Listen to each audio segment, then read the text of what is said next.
Alors, bonjour à toutes et à tous. Bienvenue sur notre quatrième webinaire pendant le cours e-learning système d'irrigation à énergie solaire. Aujourd'hui, Madame Yanatou Ourma de Dakar nous informera sur l'accès au financement en soulignant notamment la situation des femmes au Sénégal et les moyens dont elles disposent actuellement pour financer des composants d'irrigation. Avant de commencer la présentation, je voudrais diriger votre attention sur l'évaluation du cours. Les feedbacks que vous pouvez nous donner sont très utiles pour améliorer encore le cours. Le formulaire d'évaluation, fiche d'évaluation, est disponible à partir de demain dans notre salle de classe. Nous vous le rappellerons dans la prochaine newsletter que vous recevrez deux fois par semaine. Avec moi pour modérer ce webinaire sont mes collègues Mademoiselle Estelle d'Australia à Suderburg et Monsieur Hans Hartung. Bonjour Hans, bonjour Estelle. Je voudrais donner la parole à Monsieur Hans pour commencer. Alors, je te prie Hans, vas-y. Bon, merci Dirk. Bonjour à tous, aussi de mon côté. Comme vous savez, c'est notre quatrième webinaire. Le webinaire Accès au financement des femmes dans le domaine de l'irrigation au Sénégal sera présenté par Yanatou Ourma. Yanatou travaille avec les systèmes d'irrigation à énergie solaire pour plus de 10 ans, je crois, spécialement avec des systèmes adaptés aux femmes rurales. Alors, je vous promets un webinaire intéressant d'une personne avec beaucoup d'expérience dans le domaine. Je crois qu'elle va se présenter elle-même dans une minute. Nos participants connaissent comment le webinaire fonctionne. Madame Yanatou va présenter et il y a deux sondages dans la présentation. Une opportunité pour notre discussion. Vous pouvez écrire votre question et Madame Estelle va les lire pour nous. Ou la deuxième possibilité est que vous levez la main et je vais vous connecter pour que vous pouvez formuler votre question en utilisant votre micro. J'espère que ça marche bien et la connexion est bonne pour tous nos participants. Alors, je donne le micro à Madame Estelle pour aussi quelques mots d'invitation. Estelle, à vous. Merci beaucoup Hans pour la parole. Bonjour chers participants et une fois de plus, bienvenue à ce quatrième webinaire qui nous sera présenté par Madame Yanatou, comme vous le savez déjà, et ce webinaire portera sur l'accès au financement des femmes dans le domaine de l'irrigation au Sénégal. Dans un premier temps, Madame Yanatou nous fera une présentation du cadre démographique, géographique et économique du Sénégal. Ensuite, elle évoquera le secteur de l'agricole avec ses différents challenges. Par la suite, elle nous parlera des mécanismes de financement proprement dit.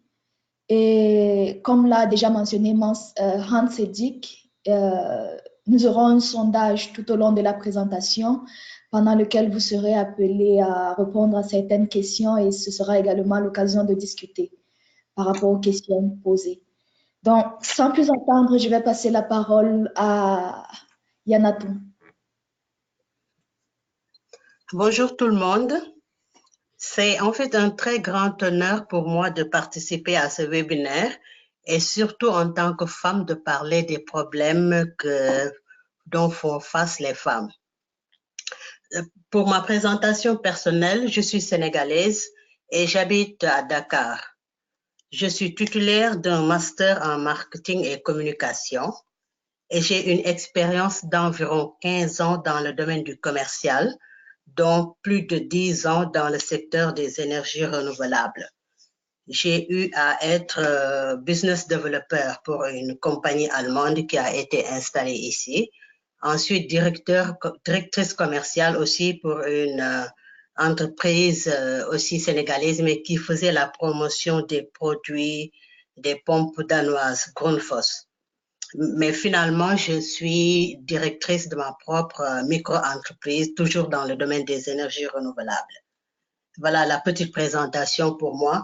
En fait, je me suis sentie très à l'aise pour parler des problèmes des femmes dans le domaine du financement, parce qu'en tant que business developer, on devait faire des études de marché, chercher, par exemple, le portefeuille de nos clients, parce que la clientèle principale pour les énergies renouvelables et surtout pour le pompage solaire est composée du monde rural, des agriculteurs.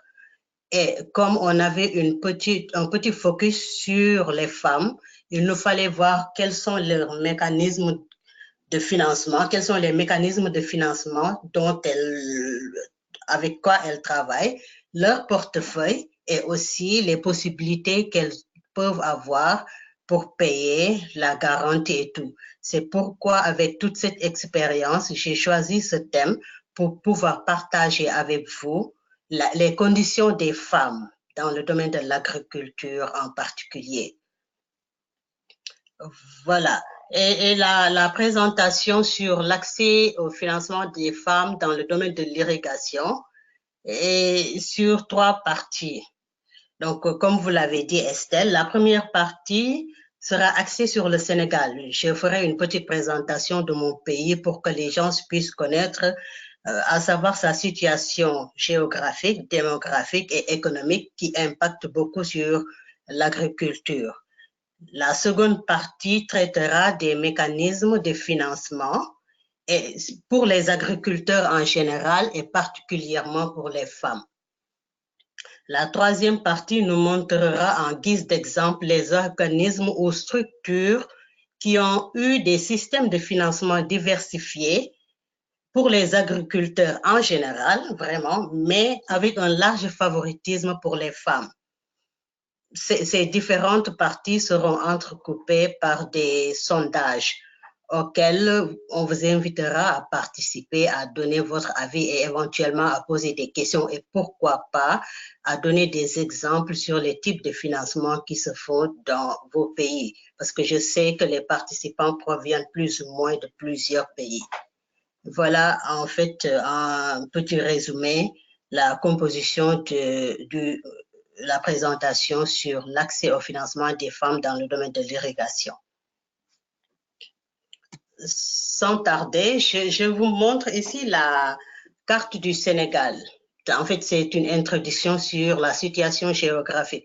La situation géographique, elle est importante parce qu'elle détermine vraiment les facteurs qui impactent aussi sur l'agriculture.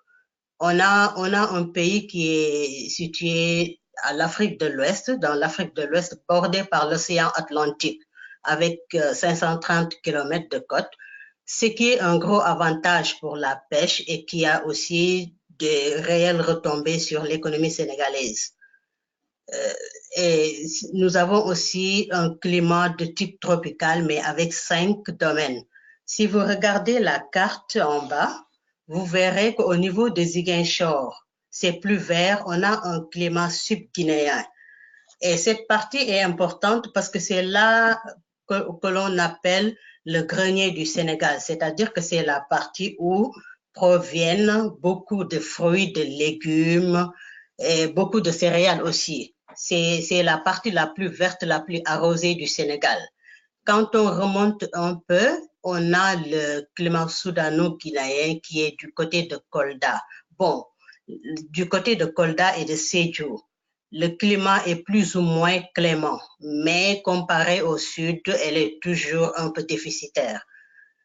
En allant vers Tambacounda et Kaolack, ça c'est une zone où aussi les précipitations en fait décroîtent du sud vers le nord. Plus on remonte vers le nord, plus les précipitations diminuent. Du côté de Kaolack et de Tambacounda, là, c'est ce qu'on appelle le bassin arachidier. C'est vraiment des cultures saisonnières parce qu'en moyenne, il y pleut 3 mois par an. Et donc, ils y cultivent le mil et l'arachide principalement. Quand on remonte vers le Touba, Linguère, appelé Louga, on a un climat soudano-sahélien. Aussi, les températures, les précipitations diminuent beaucoup. Mais quand on va vraiment vers le nord, du côté de Richard Toll, c'est un climat sahélien presque désertique parce que c'est la frontière avec la Mauritanie et qui parle de la Mauritanie parle du désert du Sahara. Et ça impacte beaucoup sur l'agriculture sénégalaise. Du côté de la situation démographique, le Sénégal compte 16 209 125 habitants. Ça, ce sont les derniers chiffres que nous ont donnés l'Agence nationale de la statistique et de la démographie au mois de mai de cette année même. Là, on voit que les femmes représentent 50,2%, tandis que les hommes sont à 49,8%. Bon, la majeure partie de la population réside en milieu rural.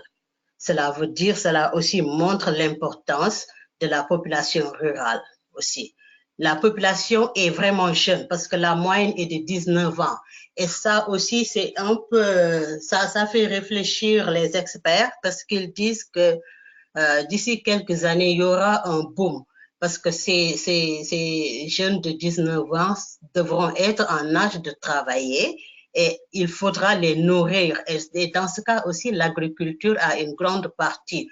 Donc, ce qui fait que dès maintenant, il faudra qu'on réfléchisse à certains mécanismes qui vont booster l'agriculture pour qu'au moins la population sénégalaise puisse être nourrie normalement. Bon, le taux brut de natalité est de 36,5 pour 1000, tandis que pour la mortalité, elle est de 6,8 pour 1000. La situation économique. Bon, on a plus ou moins pour certains experts, la croissance de l'économie sénégalaise, elle est assez bonne, elle est à 7%. Bon, même si c'est un peu discutable. Le tourisme occupe 6% du PIB. C'est une bonne rentrée de devises parce que puisque nous avons plusieurs kilomètres de côte, aussi nous avons un climat plus ou moins agréable parce que de novembre à mai, il n'y a pas de pluie, le soleil brille et les températures ne sont pas assez élevées, ce qui en fait une bonne destination. Et ça fait une rentrée de devises. On a à peu près 100 000 emplois et ça nourrit les travailleurs aussi.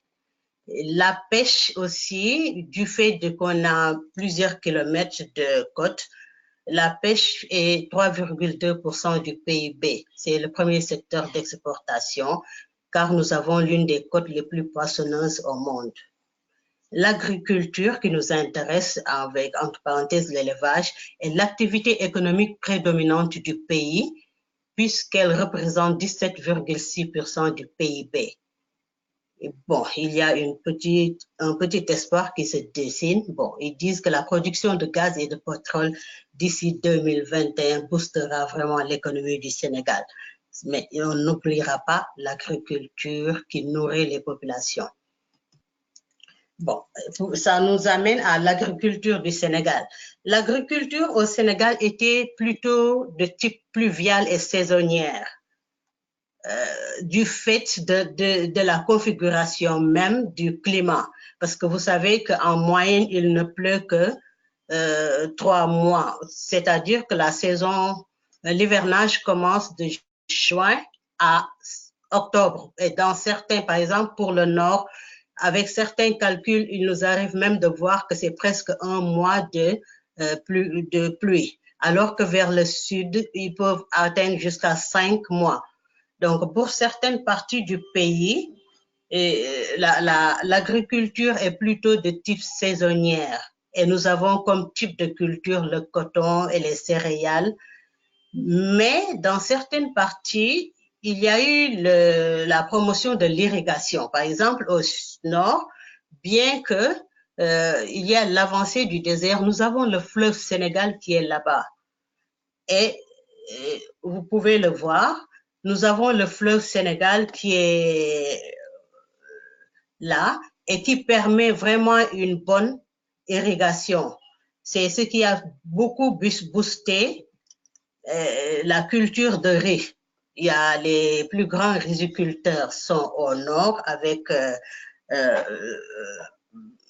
l'irrigation avec le fleuve Sénégal et au sud où la culture de riz, la riziculture est une tradition chez nos parents Djola parce que c'est une région qui a beaucoup de cours d'eau et de lacs. Mais l'agriculture aussi occupe 70% de la population active, ce qui est vraiment un grand nombre. Si on sait que beaucoup de personnes sont à Dakar ou dans les villes, mais la population active est regroupée à 70% dans l'agriculture, ce qui donne un poids important à l'agriculture. Et les exploitations sont de type familial. Et les exploitations de type familial constituent 95% des terres agricoles du pays. Cela veut dire que les familles ont une part importante dans l'agriculture et cela signifie aussi que ce sont de petites exploitations parce que si elles sont de type familial et qu'on connaît la composition des familles, on sait que ce sont les hectares ne sont pas nombreux et que c'est plutôt une culture vivrière. Et la production, on en vient à la production agricole.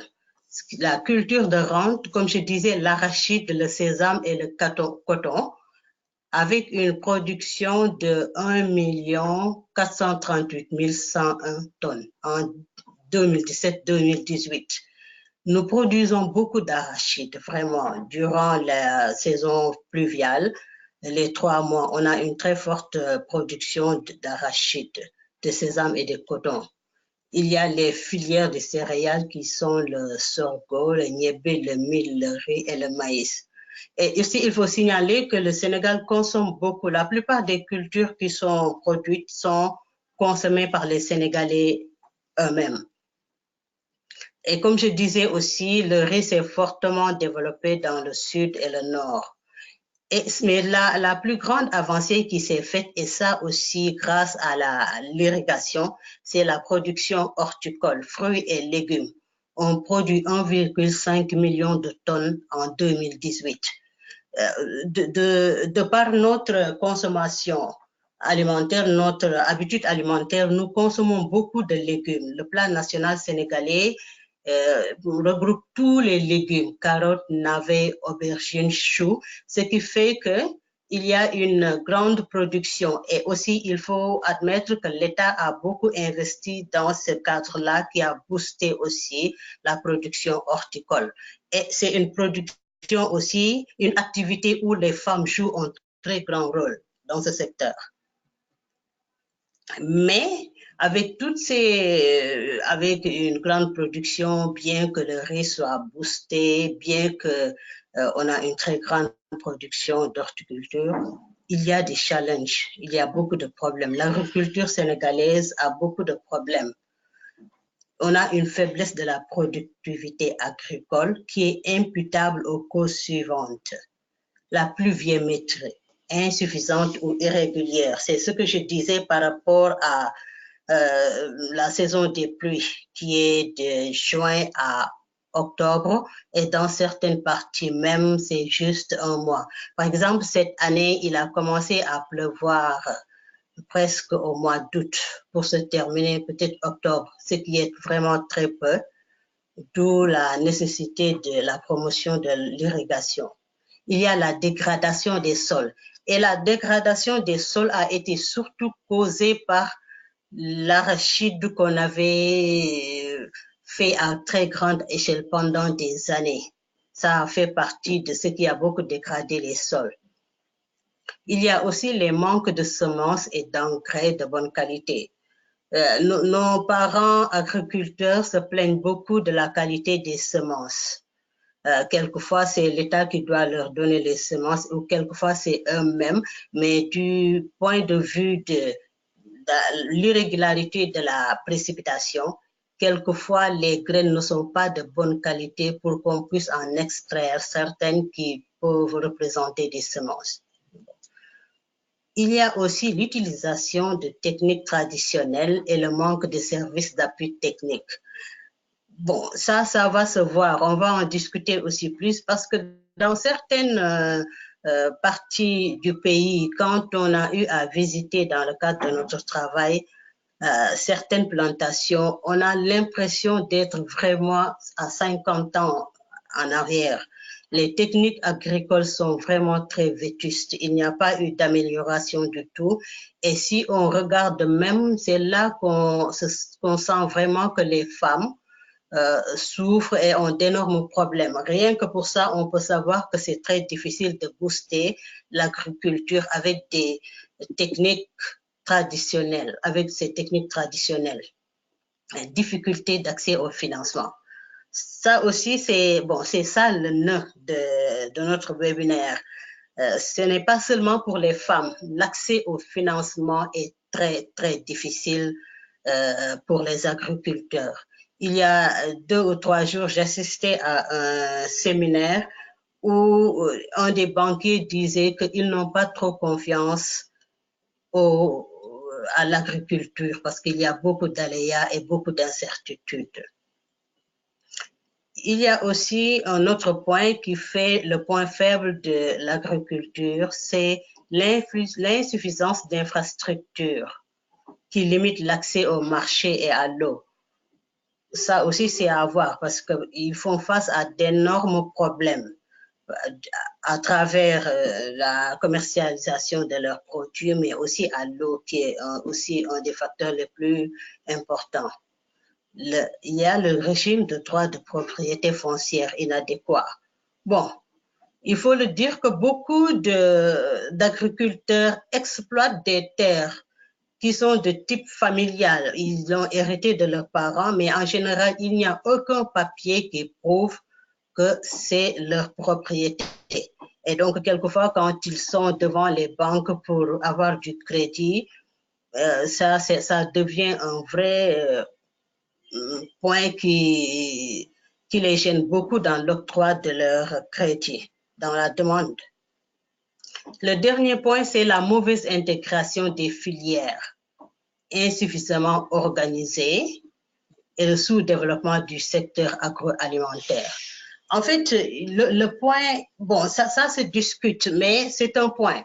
Les organisations paysannes ne sont pas très organisées, bien que, d'après les études qu'on a faites dernièrement, elles ont tendance à s'organiser de plus en plus en associations, en coopératives, et se font voir, mais il n'en demeure pas moins que le secteur a beaucoup de problèmes. Et pour pouvoir booster ça, il faudrait qu'on fasse un peu, qu'on mette plus l'accent sur ces challenges afin d'en trouver des solutions. Mais ce qui est le plus important dans ça, c'est la féminisation de la main-d'œuvre agricole. On avait dit que 70% de la population agricole 70% de la population était dans l'agriculture. Mais dans ces 70%, la plus grande partie est composée de femmes. Il y a eu des raisons, vraiment. Les femmes représentent l'épine dorsale de l'économie rurale parce que ce sont elles, en général, qui sont dans les villages. Vous savez que du fait de l'immigration, les hommes ont tendance à partir en ville, soit pour faire du commerce, soit pour partir vers l'immigration en Europe. Mais toujours est-il que quand on va dans certains villages, on a l'impression qu'il n'y a pas d'hommes. Il n'y a que des femmes et des enfants. Mais c'est pourquoi aussi une des raisons qui ont fait que la main-d'œuvre est de plus en plus féminine, c'est qu'il y a eu des organismes qui se sont levés, qui ont aussi surtout formé les femmes au leadership, au fait, avec des formations qui leur montrent qu'elles peuvent diriger leur propre ferme. Parce qu'en fait, quand on reste au village, quand on a des familles, quand on a des enfants à élever, il y a un instinct de survie qui se fait automatiquement. Donc, elles sont obligées de diriger leur foyer, de chercher à les nourrir. Et la terre est la source nourricière pour elles. Donc, ces organismes les ont beaucoup appuyés dans le fait pour l'octroi de terre, et aussi pour les crédits et aussi pour leur propre émancipation à vouloir faire elles-mêmes leur propre production, à vouloir chercher des créneaux qui puissent leur donner des sources de revenus. C'est l'un des facteurs. Il y en a plusieurs, mais c'est l'un des principaux facteurs qui ont fait que l'agriculture sénégalaise commence à se féminiser. Mais je dois dire que du côté du Sud, chez nos parents, les femmes Diola, pour qui j'ai énormément d'estime pour avoir travaillé beaucoup avec elles, elles ont toujours été dans l'agriculture. Je peux dire que la féminisation de la main-d'œuvre agricole au Sud n'est pas une nouveauté. Par exemple, au nord du Sénégal, la main-d'œuvre au niveau de la riziculture s'est faite seulement quand il fallait récolter. C'est là qu'on appelait les femmes. Mais dans le sud, les femmes participent au semis. Je connais beaucoup de femmes qui ont travaillé dans ça parce que ce sont avec ces récoltes qu'elles nourrissent la maison ou le foyer durant toute l'année. Donc, pour le sud, la féminisation du secteur agricole n'est pas quelque chose de nouveau. Mais dans toutes ces responsables dont elles ont eu à faire face avec les hommes qui ont fui, je les taquine un peu pour aller en ville ou pour chercher aussi d'autres revenus, les femmes sont restées avec beaucoup de responsabilités. Et si vous voyez cette femme, la photo qui est là, vous verrez que la femme a non seulement une charge de bois qui montre qu'elle cherche aussi à nourrir la famille, mais aussi il y a les enfants avec qui elle a une forte responsabilité parce qu'elle doit nourrir la famille, elle doit s'occuper des champs et elle est en général toute seule. Parce que c'est vrai, les hommes envoient de l'argent, mais ce n'est jamais assez suffisant. Donc c'est pourquoi j'ai énuméré en disant qu'il y a l'éducation des enfants, la nourriture, la santé et le bien-être. Et avec ça, elles ont de faibles revenus. La première cause est l'agriculture saisonnière. Si on a une seule activité qui est l'agriculture et qu'elle est basée sur une culture saisonnière de 3 mois, cela veut dire que sur 9 mois, ça ne va pas. Il n'y a pas et on rencontre ce problème ici au Sénégal, ce qui fait que durant ces 9 mois, quelquefois, l'État du Sénégal est obligé d'envoyer des denrées pour aider les populations rurales à pouvoir se nourrir. Parce que 3 mois de culture, ça ne suffit pas pour nourrir pendant 12 mois toute une famille. Il y a aussi l'absence de garantie pour l'octroi de crédit pour l'accès au financement. C'est l'absence de garantie, c'est-à-dire que les femmes, en général, ne possèdent pas les terres qu'elles exploitent. Ça, c'est un phénomène culturel aussi. Il faut dire que ce sont en général les hommes qui sont propriétaires des terrains. Et donc, les femmes, elles ne font qu'exploiter. Donc, si elles doivent aller quelque part pour chercher des fonds, pour pouvoir, donner plus de valeur à leur exploitation, elles se retrouvent face à ces problèmes de garantie. Il y a aussi le manque de formation aux nouvelles techniques agricoles. En fait, ce n'est pas seulement au niveau nouvelles techniques agricoles. En général, le manque de formation, c'est dans tout, parce que les femmes rurales, en général, il y a un faible taux de scolarisation. Le gouvernement est en train de faire une grande politique pour qu'elles puissent aller à l'école, pour qu'elles puissent se former. Mais les nouvelles techniques agricoles restent presque de l'utopie pour elles. Même s'il y a certaines formations qui se font à leur base, mais elles sont il n'y a pas une très grande envergure. Et ça aussi, ça les limite dans leur volonté de pouvoir mieux gérer les familles. parce que pour gérer une famille comme les hommes ont plus de possibilités de pouvoir partir, chercher de nouveaux emplois. La femme qui reste au foyer est à les met presque liée parce qu'elle n'a pas beaucoup de ressources. Si elle est juste basée sur l'agriculture saisonnière, cela veut dire que sur 9 mois sur 12, elle se retrouve à ne rien faire. Voilà dans l'ensemble la situation des femmes rurales qui est plus ou moins très précaire. Bon, on en vient à la fin de la première partie où on a évoqué l'agriculture sénégalaise et la situation des femmes dans cette agriculture, les challenges auxquels elles font face. Et c'est pourquoi, dans ce sondage, on voudrait savoir, pour vous, le challenge le plus grand dans l'agriculture pour les femmes rurales, c'est quoi?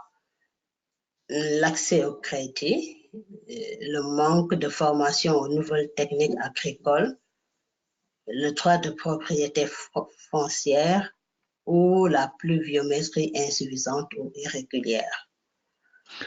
Voilà. Bon, Dirk, oui, merci. Et bon, merci beaucoup, Yanatou. OK, pour les participants, s'il vous plaît, donnez-nous votre opinion. Qu'est-ce que vous croyez? Et, je crois que c'est une bonne base pour quelques discussions. Alors, je vois, c'est seulement un challenge que vous pouvez voter.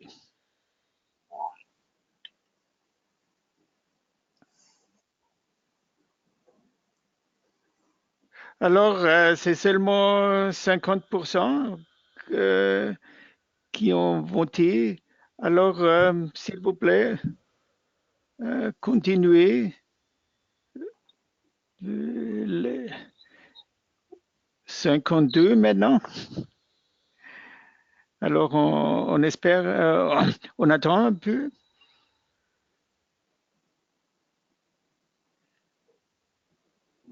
Mais seulement 52% ont voté jusqu'à maintenant.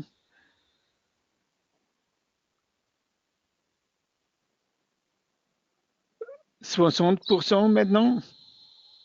Alors, je crois on peut le terminer. Terminer donne les résultats à Yanatou. Hans.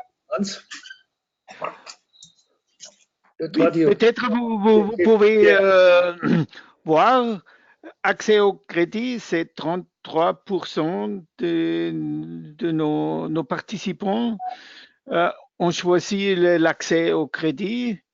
Manque de formation, c'est 7%. Le droit de propriété foncière, c'est la plupart, c'est 47%. Et la pluviométrie insuffisante ou irrégulière, c'est 13%. À toi, Yanatou, peut-être tu peux dire quelques mots sur ce résultat. Et après, on a des questions écrites et aussi, je vois les mains levées. Bon, en fait, pour l'accès au crédit qui est de 33%, c'est un bon nombre, mais en fait, pour l'accès au crédit, c'est vrai, mais il y a tellement de paramètres qui font en fait que l'accès est difficile. Et bon, c'est plus ou moins lié au droit de propriété foncière. Et j'ai vu que c'est 47%. Il faut dire que aussi, quelquefois, il y en a qui octroient le crédit sans qu'il y ait la propriété de droit foncière. Il faut le dire.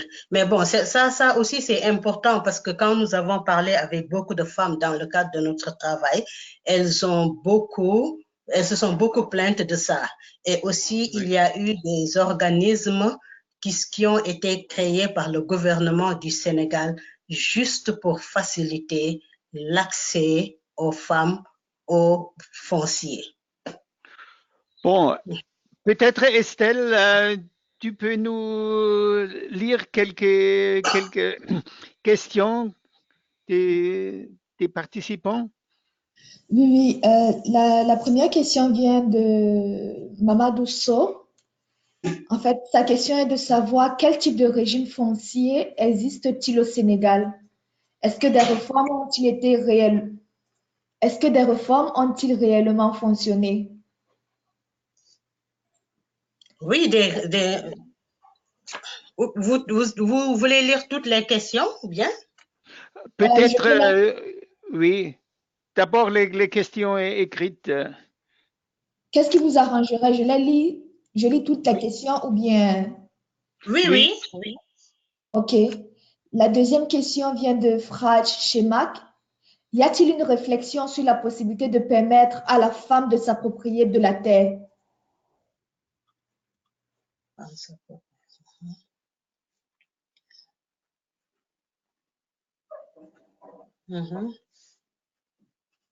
Et Yaya Djai qui fait peut-être un commentaire. Femmes organisées en groupe pour mener des activités génératrices de revenus. Difficulté de monter des projets finançables par des banques. Vous pouvez répéter le début, s'il vous plaît? Femmes organisées en groupe pour mener des activités génératrices de revenus. Difficulté de monter des projets finançables par les banques. Bon, ce sont les trois questions que nous avons pour l'instant. OK. Écrites. En fait, en termes de régime foncier, il faut dire que pour l'agriculture, les terres qui existent sont plutôt par héritage, quoi. Ce n'est pas quelque chose de vraiment très défini. Ce qu'il le faut, c'est ils l'ont hérité de leurs parents et tout. C'est en général les régimes fonciers stricts qui existent sont plutôt en ville.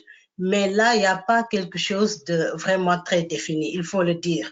Mais ça rejoint la deuxième question. Il y a par exemple le ministère de la microfinance, il y a aussi UNIFAM, il y a aussi un autre organisme dont j'ai oublié le nom. Leur travail, c'est faciliter l'accès des femmes aux terres. Parce qu'il y a eu un moment où les femmes voulaient cultiver. Elles n'avaient le droit qu'à une toute petite parcelle et c'était quelquefois dans la maison même, dans la maison familiale. Maintenant, avec ces politiques, la plus grande partie de ces politiques était de leur permettre l'accès à des terres. Par exemple, si vous allez à Tambacounda, au-delà des terres qui appartiennent aux maris, il y a un périmètre que partagent les femmes où elles font de l'horticulture. Elles le font à tour de rôle, mais ça les appartient carrément. Et de plus en plus, il y a des organismes ici qui ont juste pour objectif de faciliter l'accès des femmes à ces terres. Quant aux femmes organisées en groupe, les femmes sont vraiment très organisées. Elles sont très organisées, elles ont beaucoup de groupes, par exemple, quand elles sont dans le maraîchage, en général, elles n'y vont pas seules et nous allons les voir dans la troisième partie. Elles sont regroupées en GIE. Il y en a beaucoup. Elles ne travaillent pas seules parce qu'à elles seules, elles n'ont pas les moyens. Et aussi, on leur demande de se regrouper, de se formaliser pour pouvoir accéder au crédit, à l'appui des ONG aussi. Mais elles sont très organisées. Je ne sais pas si j'ai répondu aux questions. Oui, oui. OK, merci, Yanatou. Je vois que Abdul a levé la main. Abdul, tu peux parler maintenant. Le micro est ouvert. Abdul? Oui, bonjour. Bonjour, Abdul. Oui, merci beaucoup, Inyanatou, pour cette belle présentation. Je m'en vais tout de suite donner mon opinion par rapport aux différents challenges. À mon avis, je pense que la vraie question aujourd'hui, c'est la question biométrique. Parce que l'accès à la terre, même si la femme a droit à la terre, elle a tous ses documents, et qu'elle n'a pas de l'eau pour pouvoir exploiter cette terre, donc je pense que ça pose toujours un véritable challenge. Parce que même l'accès au crédit, je suis convaincu que même si on peut mettre aux femmes d'accéder au financement, si elles n'ont pas, disons, l'accès à cette ressource en eau, elles ne peuvent pas développer ou emblaver suffisamment de terre. Donc, pour moi, la question répond plutôt plus aussi aux cultures de consaison, quelles sont les technologies qu'il faut effectivement pour que la femme, même si elle a un lopin de terre, qu'elle puisse effectivement, avec cette technologie, faire une bonne production. Voilà. Voilà. Et pour aussi rajouter une chose, aujourd'hui, les banques sont peut-être elles ne sont pas beaucoup intéressées à financer les femmes. Ce n'est pas parce qu'elles n'ont pas de garantie. Et la garantie, ce n'est pas forcément un titre foncier. Je pense que les banques ont besoin plus d'avoir une viabilité de l'activité, une rentabilité de l'activité. C'est la première des garanties. Une fois qu'une activité est viable et qu'elle est rentable, la banque sait qu'en prêtant à une femme, elle a mesure de rembourser. Ce n'est pas les garanties qui remboursent le crédit, mais c'est l'activité qui est bien accompagnée. Les femmes ont donc besoin de cet appui technique, d'encadrement, pour pouvoir effectivement avoir des activités rentables et rembourser les crédits. Voilà. Merci, Abdul. C'est mon point de vue. Yanatou, tu peux dire quelques mots sur... Je suis tout à fait d'accord parce que lors du sondage, quand j'ai vu 13% pluviométrie insuffisante ou irrégulière, ça m'a fait tiquer parce qu'en réalité, le véritable problème, c'est l'eau. C'est vraiment l'eau parce que quand il y a de l'eau sans grande technique, il peut y avoir agriculture. Mais sans eau, ça ne marche pas. Et l'accès au crédit permet, par exemple, dans certaines zones où il n'y a pas d'eau, de pouvoir tirer l'eau, de l'amener ou de creuser des puits ou forages afin d'avoir accès à l'eau qui puisse permettre l'agriculture aussi. Parfait. Et aussi, je suis d'accord avec lui sur la dernière partie, c'est la formation. On va en revenir. La formation sur la rentabilité qui puisse faire que les femmes soient solvables, que le crédit puisse être remboursé. Ça fait partie aussi des choses les plus importantes dans l'accès au crédit, le manque de formation dans ce cadre-là. On a aussi Mamadou. Mamadou, vous ouvre le micro, mais vraiment, soyez bref. Mamadou?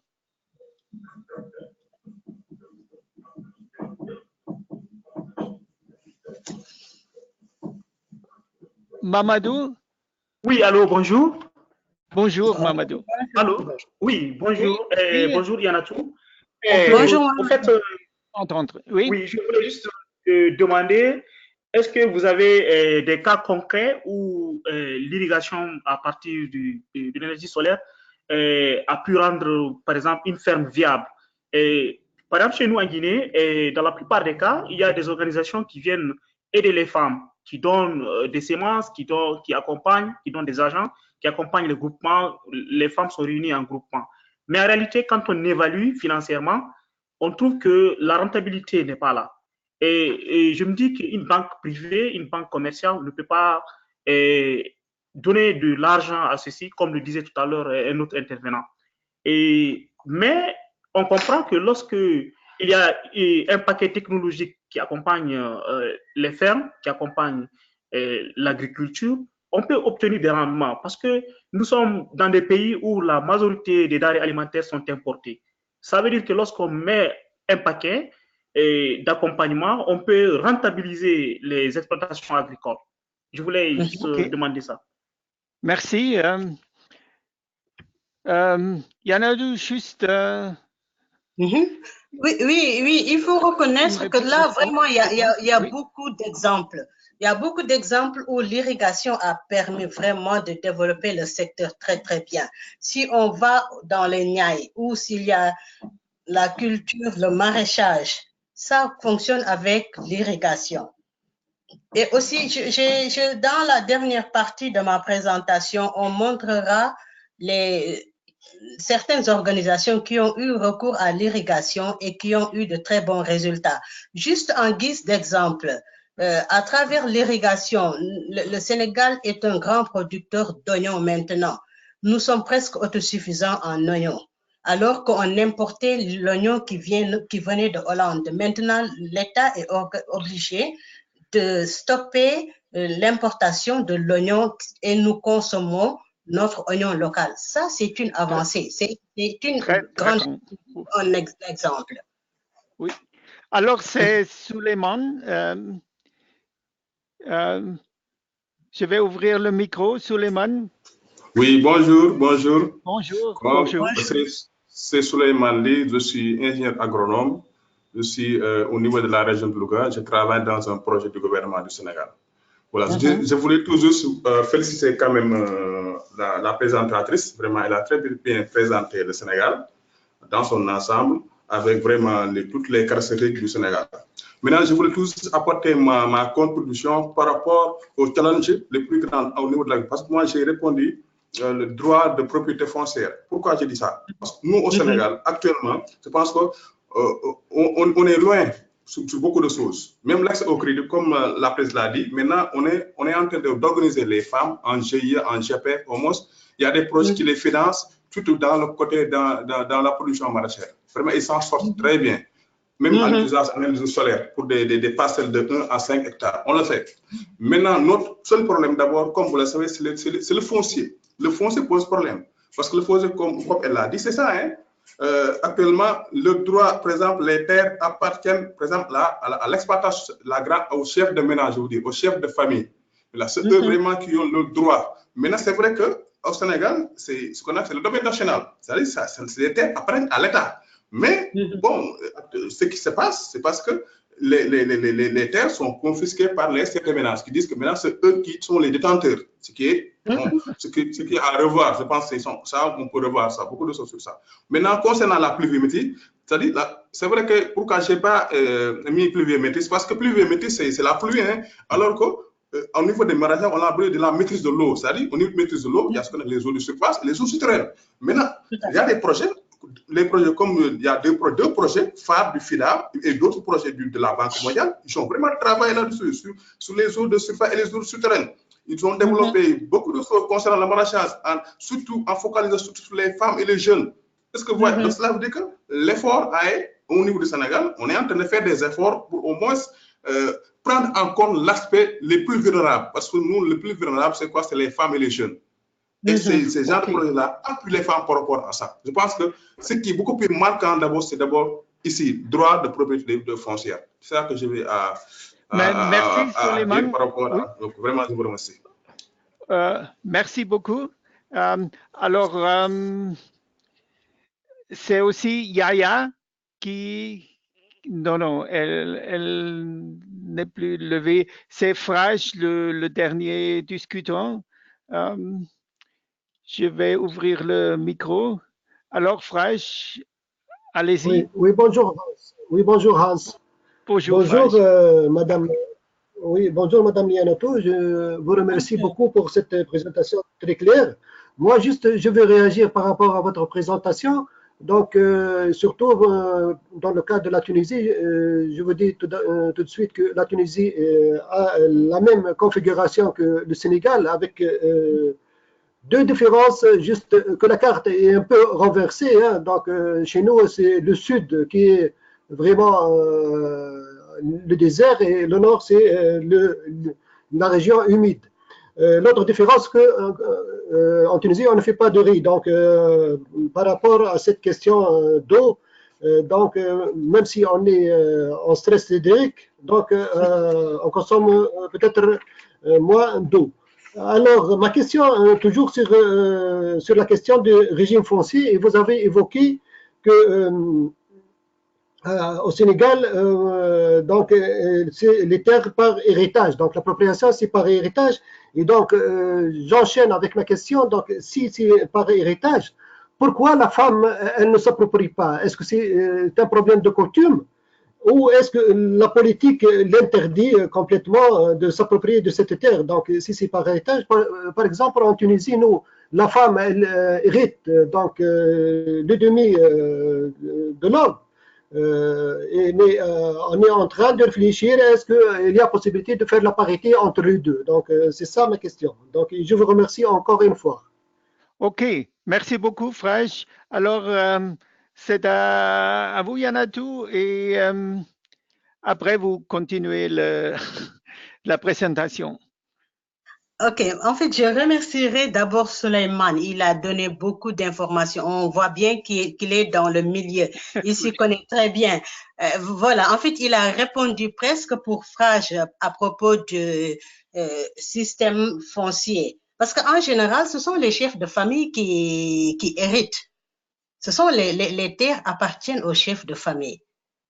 Et même suivant la religion, je ne veux pas entrer dans le cadre de la religion, mais même si c'est une part, c'est les hommes qui prennent 2 parts sur les femmes.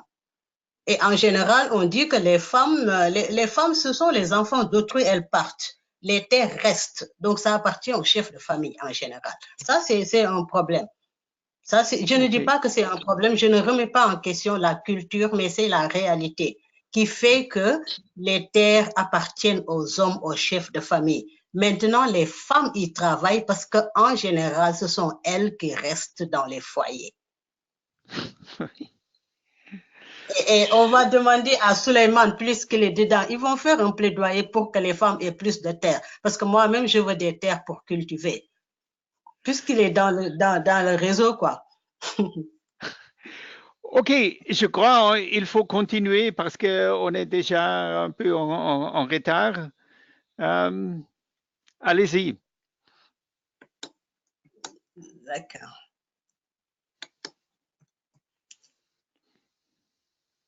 Bon.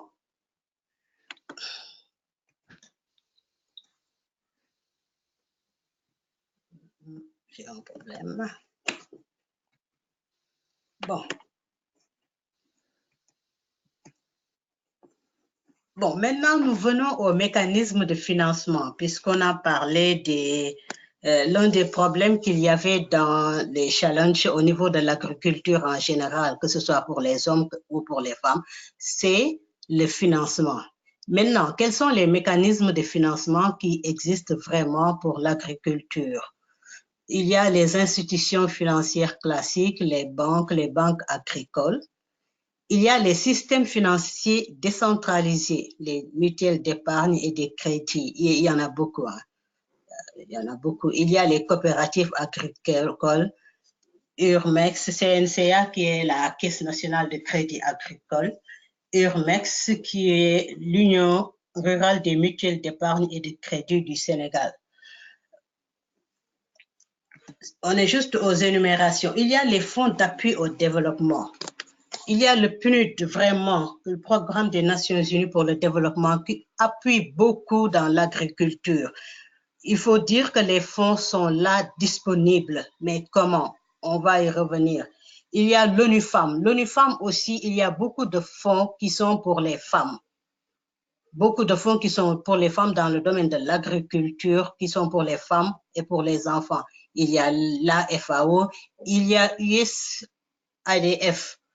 Ça aussi, c'est très intéressant parce que c'est un fonds de USAID qui est juste pour l'agriculture et aussi pour les systèmes d'irrigation. Les systèmes d'irrigation, ils ont investi beaucoup d'argent, plusieurs centaines de millions dans certaines organisations agricoles.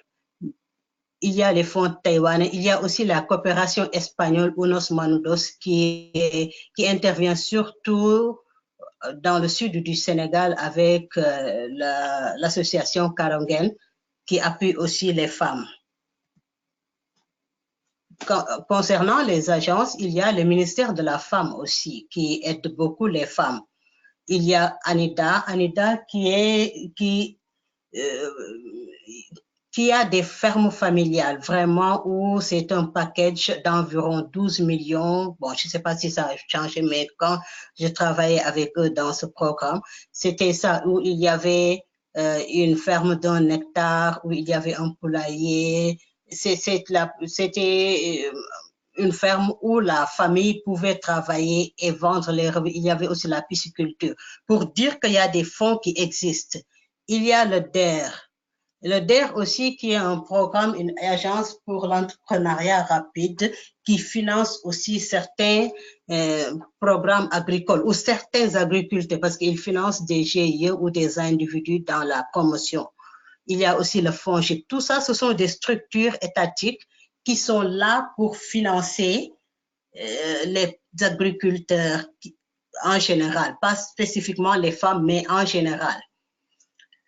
Mais concernant, il y a un système de financement qui nous a beaucoup marqué, et puisqu'on est toujours dans le cas des femmes, c'est les financements participatifs et culturels, traditionnellement appelés tontines au niveau de l'Afrique de l'Ouest aussi, mais qu'on appelle NAT au Sénégal.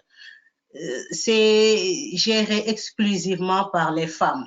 En général, si vous voyez même la photo, vous pouvez voir la façon dont elle est presque traditionnelle, parce que l'argent est recueilli au niveau de la calebasse et chacun donne de l'argent et à tour de rôle, un des membres prend l'argent pour l'investir.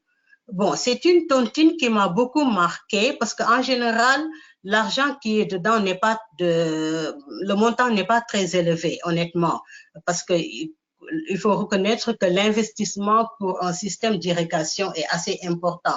Mais ce qui m'a le plus frappé dans ces tontines, c'est que quand on a été en Casamance dans la promotion de nos lanternes solaires, beaucoup de femmes ont acheté des lampes pour leurs enfants. Et c'était avec ces tontines traditionnelles. Le montant n'était pas très important. C'était aux environs de 12 000, 10 ou 12 euros. Et c'était ça que les femmes avaient pris pour acheter du matériel solaire. Certaines même prennent de l'argent qu'elles gagnent parce qu'elles gagnent à tour de rôle. Elles ont acheté des petits systèmes domestiques. C'est un système qui marche très bien et je pense même que d'après les dernières nouvelles que j'ai eues, ça a commencé à avoir un impact vraiment très important parce que l'informatique commence à entrer dedans et tout. Mais c'est un système qui marche. Donc, et on a bien noté que ce sont des tontines sont organisées dans les milieux modestes non bancarisés, souvent ruraux. Donc, même si ça se passe à Dakar, ce sont en général les femmes qui n'ont pas de grandes activités ou de revenus réguliers qui le font et qui leur permettent soit d'acheter du matériel pour la cuisine ou pour autre chose. Mais en tout cas, c'est une banque qui fonctionne à leur manière et elles se retrouvent très, très bien dedans. Le problème, c'est que les montants ne sont pas assez importants pour pouvoir accéder à des systèmes d'irrigation solaire. Voilà. Et dans tout ça, il y a les contraintes liées. C'est comme disait Souleymane et comme beaucoup l'ont souligné, parce qu'il y a eu 33% sur les sondages pour l'accès à la terre, c'est l'absence de garantie. Les femmes ne sont pas propriétaires des terres qu'elles exploitent. Donc, c'est évident que si elles vont à la banque, elles ne peuvent pas montrer une garantie de propriété parce que les terres ne les appartiennent pas. Donc, ça, c'est un grand facteur de contraintes liées à ces financements même. Et il y a le manque de structuration de leurs associations aussi. Ça aussi, Souleymane aussi, je pense que c'est Souleymane qui l'a souligné. En fait, elles ne sont pas en général structurées. Elles ne connaissent, non, c'est Abdou qui l'a souligné. Elles ne sont pas structurées et en général, elles ne connaissent pas les méthodes de valorisation de leurs produits. Comment épargner, comment gérer les caisses, comment gérer la trésorerie. Tout ça, ce sont des facteurs qui font un blocage devant une banque qui doit financer. parce que les banques ont aussi besoin, à part la terre, elles ont besoin de garanties quant à la rentabilité du projet, la rentabilité, parce qu'il faut qu'elle soit sur le crédit foncier, le foncier est là, mais est-ce que si j'investis dans ce secteur, il y aura un rendement? Ça, c'est un point fort. Et malheureusement, beaucoup de femmes, ce qu'elles produisent va directement dans la marmite. Bon, on dira qu'elles ont la charge de la famille, mais bon, si on veut aller loin, il faut ménager sa monture aussi. Il y a les crédits qui sont insuffisants. Bon, même que ce soit pour les banques et les mutuelles, en général, les crédits qui sont octroyés sont très petits et ne peuvent pas payer un système d'irrigation. Et là, j'ai mis que bien que constituant 39%, ce sont des chiffres qui sont de 2000, ça date un peu, mais je les ai mis parce qu'elles ont une grande importance, parce que jusqu'à présent, ce système continue. Les femmes constituent 39% du sociétariat des mutuelles d'épargne et de crédit. Et pourtant, elles n'ont reçu que 9% des 28 milliards qui ont été octroyés. Et qui a pris les 91%? Ce sont les hommes, bien sûr, qui ont. Comment ils ont fait? Ils sont très forts en ça, à trouver des fonds, à se débrouiller. Mais les femmes n'ont reçu que 9%.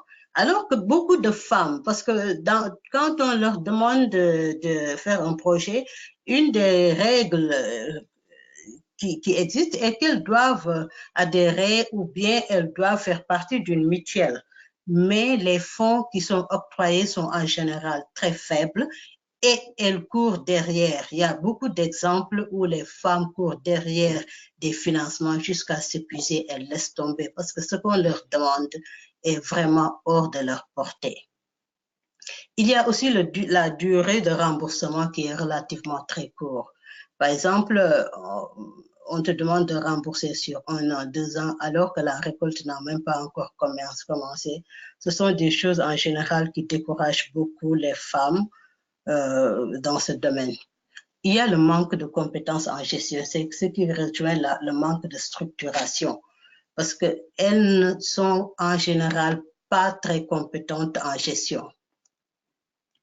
Vraiment, pas très compétentes parce que du fait de leur niveau de scolarité ou de formation, mais là aussi, il faut dire qu'il y a aussi beaucoup d'organismes qui aident et aussi des agences étatiques qui les aident dans ce domaine et aussi certaines organisations que je vais citer dans la dernière partie qui les aident dans la compétence en gestion en faisant des renforcements de capacité ou bien comme on leur montre comment rentabiliser leurs produits, comment épargner, comment faire rouler les fonds qui existent.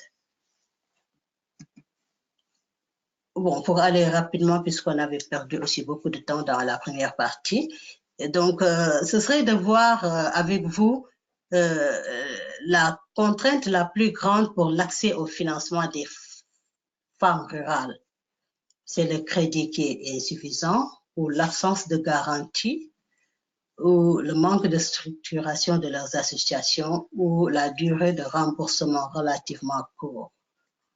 Bon, la balle est dans votre camp. OK, vous voyez le sondage et s'il vous plaît, votez. Et comme toujours, c'est juste un des 4 réponses que vous pouvez voter.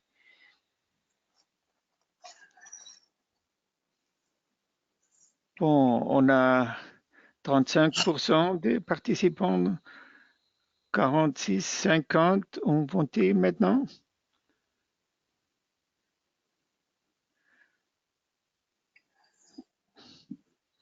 Pour cette fois-ci, ça va plus vite qu'avant, 62%.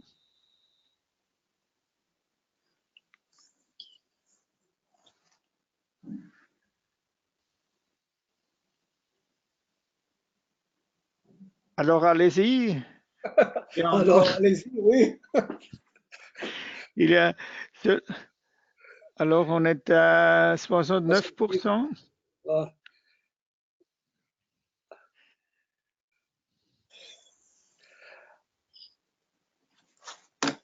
Alors, je vais Ok, finir Dirk. Oui, oui. le problème maintenant. C'est le résultat, Hans. Ok, oui. Vous voyez le résultat, l'absence de garantie, c'est le thème qui ont voté presque la moitié des participants, 47%. Le deuxième, c'est le manque de structuration de leur association. Deuxième, troisième, le crédit insuffisant et le troisième, la durée de remboursement. Alors, je crois qu'on procède directement à des questions écrites. Estelle, tu peux Oui. lire les questions? Oui, la première question nous vient de Ibrahima Mamadou. Il aimerait savoir sur quelle base les banques ou les microfinances se penchent pour accorder du crédit aux femmes qui n'ont pas de titre foncier. OK. Peut-être on lit toutes les questions écrites et après, Yanatou va répondre. La question suivante nous vient de Frachemak, qui aimerait savoir comment s'organise le financement participatif. Oui. Ouais. Ensuite, nous avons juste des commentaires de Yaya Diaye et de Boubacar Silla. Je ne sais pas si je dois les lire. Oui, peut-être on peut les lire. OK. Bon, celui de Yaya Diaye qui nous dit entre les collègues de service au marché, entre commerçants souvent, même entre femmes ministres, là, les montants cotisés sont importants et peuvent atteindre souvent 1 million par personne par mois, surtout chez les commerçants. Boubacar Silla nous dit, parmi les donateurs cités, comment accéder à leur financement? OK, bon. Yanatou, tu peux répondre juste bref parce qu'on est déjà un peu en retard. Bon, la première question, sur quoi se basent les banques pour octroyer le crédit quand il n'y a pas de garantie? Oui. En réalité, la plupart des cas, le crédit n'est pas donné. Mais il y a certaines organisations, par exemple, je sais pas, Energy for Impact sert de relais. Pour ça, c'est un mécanisme bon, un peu compliqué, mais qui marche. Mais je sais qu'en général, s'il n'y a pas de garantie, les banques ne donnent pas. Mais bon, aussi, il faut dire qu'il y a d'autres qui garantissent pour les femmes. Moi, j'ai vu ça dans certains cas. Il y a d'autres qui portent le projet sur eux-mêmes, font des garanties pour que les femmes puissent accéder à ces financements. Quant au financement participatif, je ne sais pas si c'est bon pour la première réponse. Oui. Et la deuxième question? Le financement participatif, oui. c'est une cotisation qui peut être hebdomadaire, qui peut être mensuelle, bimensuelle ou annuelle. C'est-à-dire que les femmes, ça peut commencer même l'exemple le plus proche au marché. Les femmes disent, par exemple, chaque jour, quelquefois elles disent chaque jour, je vais cotiser 50 francs ou 100 francs CFA ou 1 euro. Elles cotisent, il y a une dame qui va collecter cet argent. Au bout de 15 jours ou de 1 mois, le montant global est réparti. On dit par exemple, il y a 1 ou 2 femmes qui vont, on va faire mettre sur papier les noms on va les cacher, on va demander souvent à un enfant de venir prendre ou quelqu'un qui ne fait pas partie du groupe, il va choisir 2 noms ou un nom. Le nom qui sort, cela veut dire que cette personne va récolter, va prendre cet argent pour faire autre chose, mais il va continuer, ça va se faire à tour de rôle. Ça atteint, par exemple, dans nos bureaux. Dans mon bureau, par exemple, c'était par mois. Chaque mois, c'est le comptable qui nous prenait chaque mois 50 000 francs ou 20 000 francs CFA.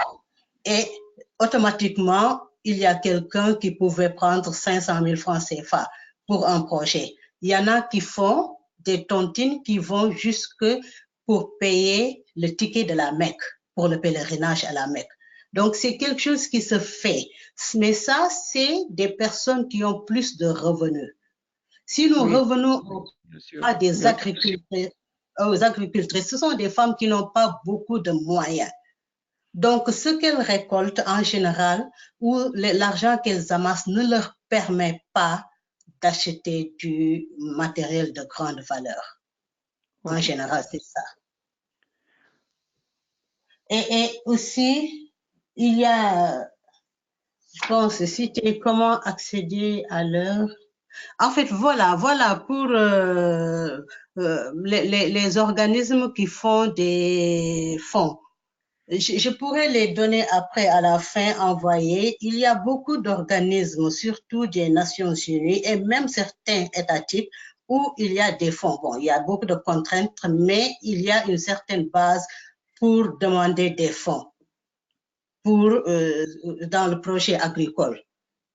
Il y en a beaucoup. Quand vous allez dans les sites, il y a beaucoup. Vous présentez un projet, par exemple, USAIDF, dernièrement, la clôture, c'était le 15 novembre. Il fallait faire un projet où il donnait un fonds de 100 000 euros, 100 000 dollars pour exécuter le projet. Il fallait prendre 20 personnes. USAIDF fait ça. Donc, il y a beaucoup d'organismes qui sont ici et qui donnent des fonds, mais il y a des critères. Oui. OK. Peut-être on peut procéder pour les questions des personnes qui ont levé leur main. Peut-être Mathieu. Mathieu, je vais ouvrir le micro. Alors, Mathieu. OK. Merci beaucoup. Et donc, tout d'abord, merci à Lianatou pour la présentation. Et moi, j'avais juste un petit commentaire par rapport au sondage et un autre commentaire aussi par rapport aux moyens d'accéder au financement. Donc, pour s'il vous plaît. Voilà, pour le sondage, donc, je voulais juste rajouter peut-être le fait d'avoir une difficulté souvent pour les femmes de définir et de défendre leur projet entrepreneurial. Je pense que c'est souvent quelque chose auquel nous, on est confrontés et pour lequel, justement, on essaie de faire un appui, mais c'est clairement un challenge. Et sinon, par rapport aux moyens d'accéder au financement, juste partager deux points qu'on essaye aussi de faire, nous, à notre niveau. Déjà, il y a parfois la possibilité d'avoir le nantissement du matériel. Donc, la pompe solaire en tant que telle, elle peut être une garantie. Donc, ça peut aussi parfois aider à mettre en place des mécanismes de garantie. Et la deuxième chose aussi qu'on fait assez souvent, c'est le crédit fournisseur. C'est-à-dire, au lieu d'essayer de passer par un système bancaire classique, on essaye d'appuyer le fournisseur de la pompe solaire, par exemple, avoir suffisamment de fonds de roulement pour qu'il puisse donner un crédit au niveau de son client final, ce qui permet de réduire le montant global du crédit qui est demandé à l'institution financière. Donc, c'est deux autres aussi petites solutions qu'on essaye de mettre en place qui peut-être peuvent compléter les moyens d'accéder au financement. OK. Merci beaucoup, Mathieu. Merci. Ce serait bien qu'il nous dise il est dans quel niveau, parce qu'il vient de dire quelque chose de très important, surtout pour nous qui avons des entreprises et qui cherchons des financements dans ce domaine. Il peut peut-être nous dire il est dans quel domaine. Donc, moi, je travaille à Energy for Impact. Donc là, concrètement, par exemple, c'est dans le cadre des activités autour du maraîchage. mais on fait aussi par rapport au frigo solaire, au séchage, etc. Enfin, pas mal d'applications. OK, Je connais merci. très bien Energy for Impact parce que vous êtes cité en exemple dans la dernière partie. Oui, oui. Ah, d'accord, ok. Ah, d'accord, ok. Oui.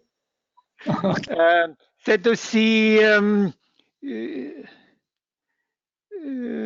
Suleiman qui a levé la main.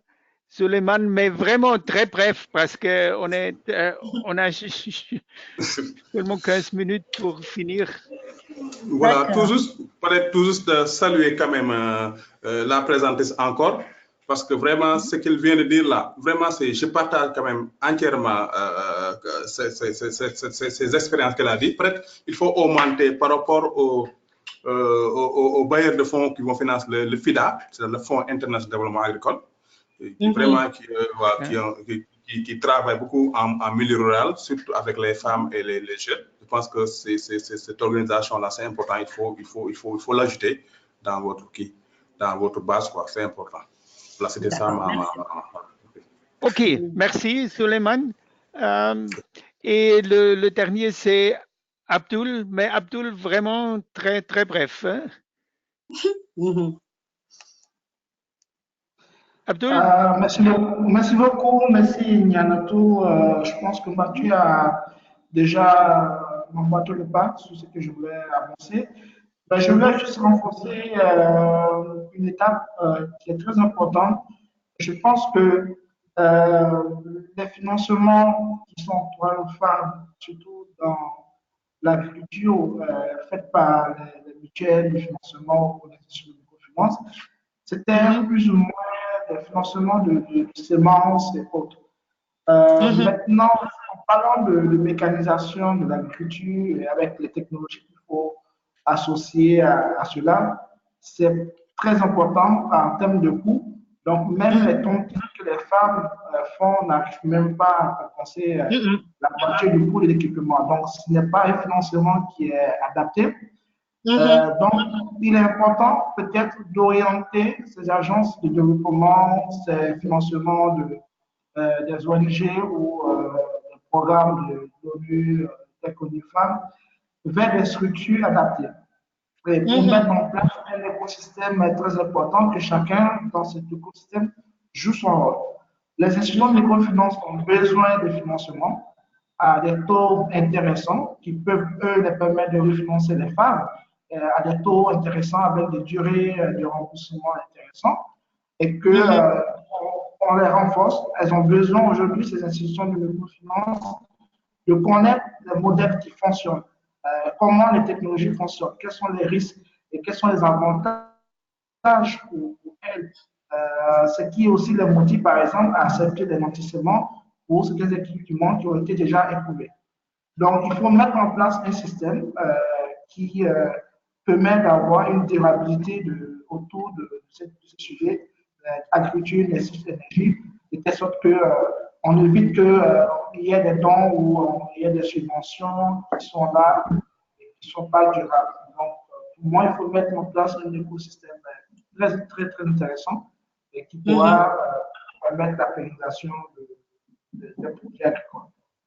OK, merci Abdul. Merci. Bon, alors, c'est à vous, Nyanatou. Peut-être vous pouvez dire quelques mots sur les dernières interventions, et continuer la présentation, s'il vous plaît. En fait, c'est de très bonnes interventions qui viennent en appui à ce qu'on avait dit parce que, vous savez, on n'a pas toutes les informations et on apprend même au niveau du webinaire parce que j'ai vu aujourd'hui que la qualité des participants est vraiment très élevée. Et je dis chapeau à Energy for Impact parce que j'ai reçu des informations, j'ai eu à travailler pour eux. J'ai un profond respect pour leur travail, mais j'ai eu beaucoup d'informations de la part d'Abdou Karim Dosso sur le financement des femmes dans le domaine de l'irrigation. Donc, pour ceux qui demandent les financements, ils peuvent déjà voir avec Energy for Impact parce qu'ils sont dans le milieu. D'accord. Bon, je termine par... vous me dites qu'on n'a pas beaucoup de minutes, n'est-ce pas, Hans? Oui. Donc, malheureusement, bon, mais vous continuez. D'accord, mais dans tout ce tableau noir-là, où, comme nous, on dit souvent, nous, les femmes, nous nous plaignons beaucoup, on va reconnaître aussi qu'il y a des efforts non négligeables qui ont été faits pour soutenir les femmes productrices sénégalaises. On va dire que, et ça, je l'ai pris d'un homme, hein, un homme agriculteur qui m'a dit, vous vous plaignez beaucoup, alors qu'il y a une discrimination pour vous. Donc, j'ai repris ces mots pour dire qu'il y a une discrimination positive en faveur des femmes pour leur permettre d'accéder à des terres, vraiment. Puisque ces cours, on ne va pas trop développer, mais il y a eu beaucoup de femmes qui ont eu accès à ces terres grâce à certaines organisations qui sont là et qui travaillent pour les mettre, pour qu'elles soient propriétaires des terres, pour qu'elles puissent être autonomes. Voilà. Il y a des financements spécifiques, subventions, allègements des crédits aussi qui ont été faits pour certaines microfinances où il y a eu des allègements pour permettre aux femmes d'accéder à ces crédits. Il y a eu aussi des renforcements de qualité, de capacité. Par exemple, pour certaines femmes, et on le verra, par exemple, je sais que pour certaines organisations, à part être le lien entre les femmes productrices et les structures de microcrédit, il y a une formation qui est faite, un renforcement de capacité pour leur permettre de bien utiliser les fonds et d'être rentables. Donc, et ça, c'est un point qui est très positif parce qu'on a eu à travailler dans certains projets avec ces femmes, avec certains organismes de la place, et il y a eu vraiment des résultats positifs. Il y a des fonds perdus de plusieurs ONG. Je parle du cas, par exemple, de USAID où certains fonds ne sont pas remboursés.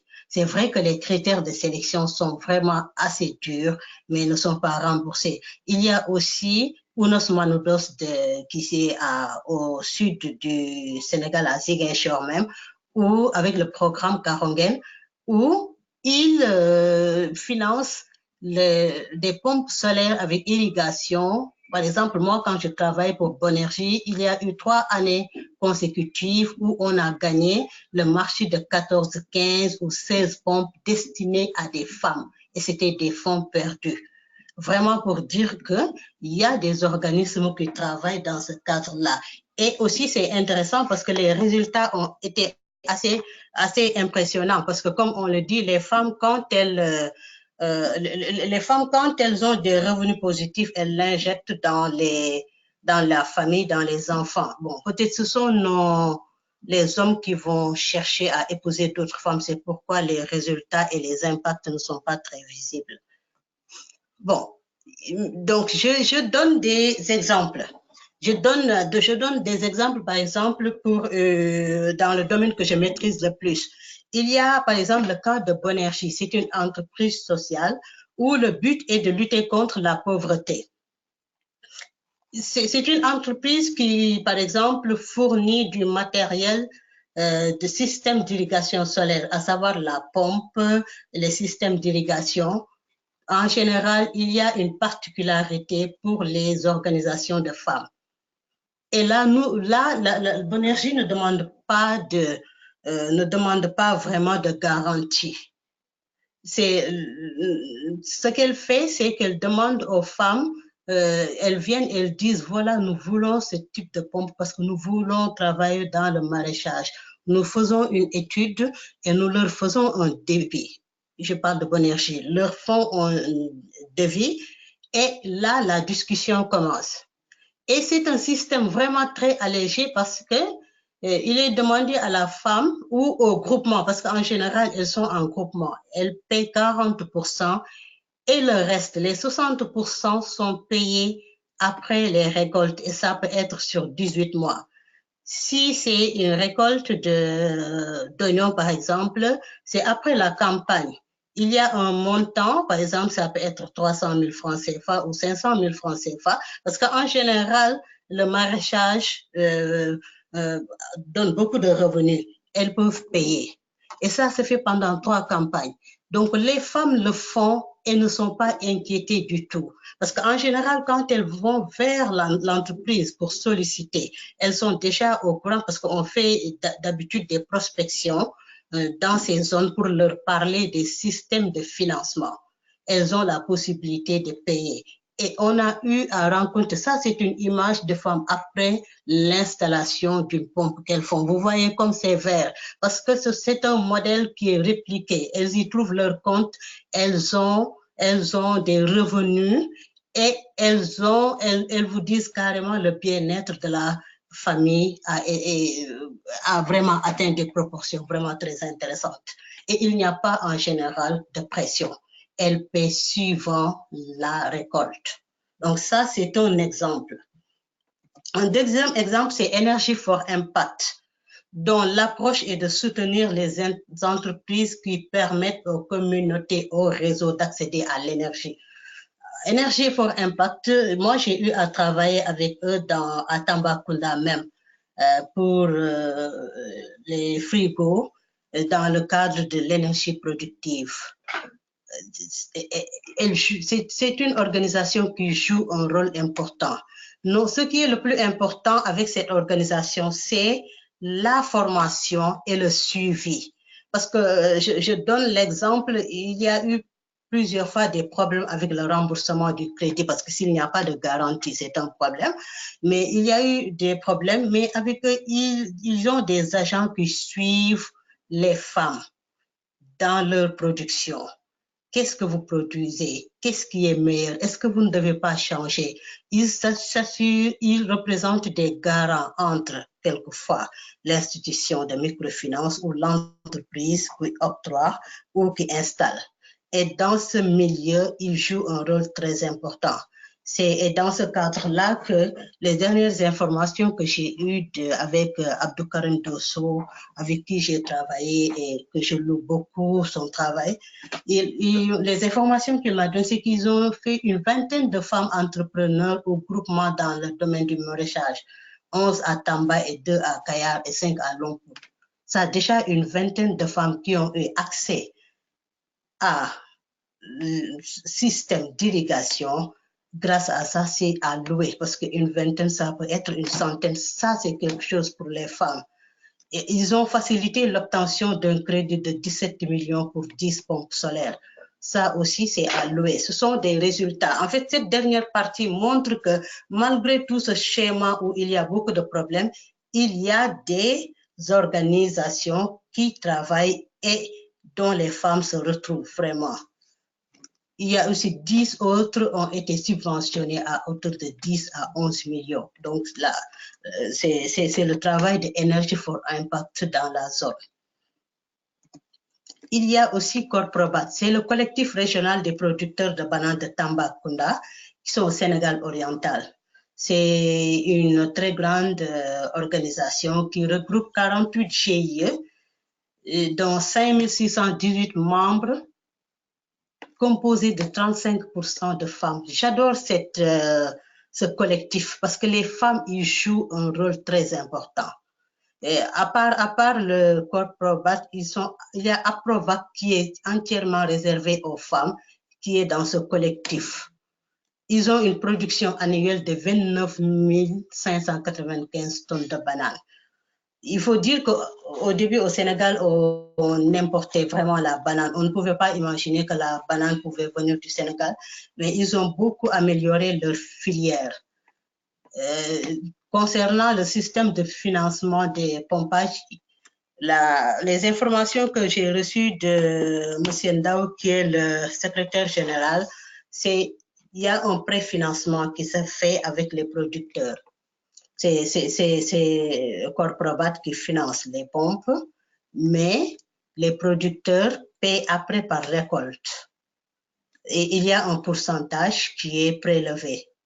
Pour chaque récolte, il me dit que par année, il peut y avoir 4 à 5 récoltes de bananes. Si on enlève, par exemple, 150 000 francs pour rembourser un préfinancement, c'est déjà acceptable. Mais il y a une petite particularité pour Corprobat. Bon, c'est vrai qu'ils font de l'irrigation, mais Ça, je l'ai dit peut-être pour attirer peut-être ceux qui travaillent dans ce domaine.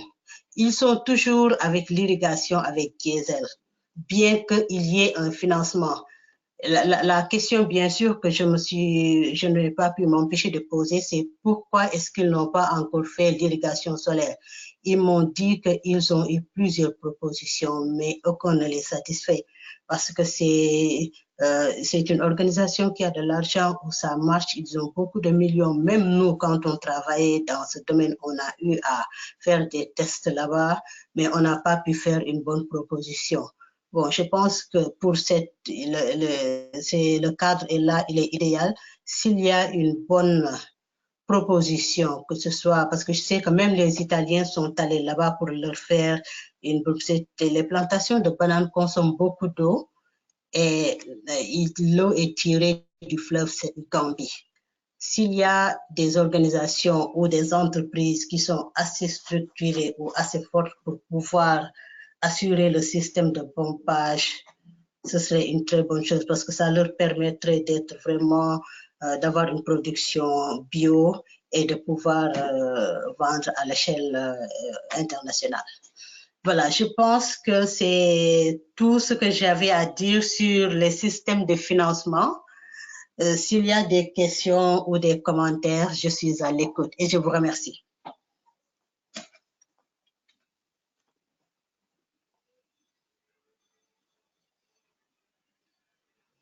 Allô? Oui, merci beaucoup, Yanatou. Je crois, je n'ai pas trop promis aux participants au début quand j'ai annoncé la présentation vraiment intéressante et d'une personne très expérimentée. Je crois on est plus ou moins, on est à 1h30 chez nous, après 1h30. Alors, s'il y a des questions vraiment très, très brèves, parce qu'autrement, on ne veut pas être trop long.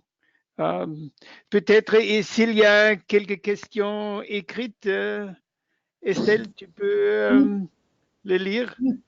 Oui, il y a une question de Frashima qui aimerait qui aimerait avoir plus d'explications sur Bonergie. Comment est-ce que ça fonctionne? Bonergie est une entreprise, en fait c'est une entreprise allemande mais qui est enregistrée comme une entreprise sénégalaise. Elle octroie du matériel solaire à travers le paiement par leasing. Il y a une possibilité c'est vrai qu'il y a une possibilité de payer par cash, mais il y a aussi une possibilité de payer jusqu'à 2 ans, suivant les récoltes. Il faut donner, par exemple, 40%. Ensuite, les récoltes, on voit à travers un contrat comment les paiements vont être faits suivant les récoltes, après la vente des récoltes. Quoi.